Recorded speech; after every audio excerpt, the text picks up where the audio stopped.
पर्यटनातले जे काही जाणारे लोक आहेत त्याच्यामध्ये आम्ही 3 प्रकार मी नेहमी करत असतो. एक पर्यटक असतो, एक ट्रेकर असतो आणि एक इतिहासप्रेमी असतो. चांगला इतिहासप्रेमी हा चांगला पर्यटक असतो, चांगला ट्रेकरही असतो. चांगला ट्रेकर हा चांगला ट्रेकर असतो, पण चांगला पर्यटक हा चांगला इतिहासप्रेमी असेलच असं नाही.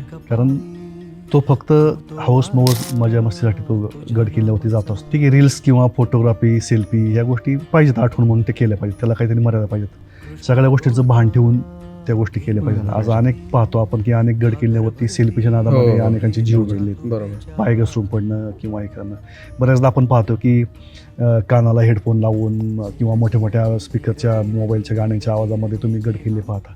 खरं तर ही वारसास्थळ आहे, आपली प्रेरणास्थळ आहेत. इथं तुम्ही तिथं प्रदूषण नाही केलं पाहिजे या गोष्टींचं. त्या मातीशी नतमस्तकच झालं पाहिजे. तुम्ही त्या पूर्ण त्या गडाशी याच्याशी एकरूप झालं पाहिजे तिथं जाण्यात.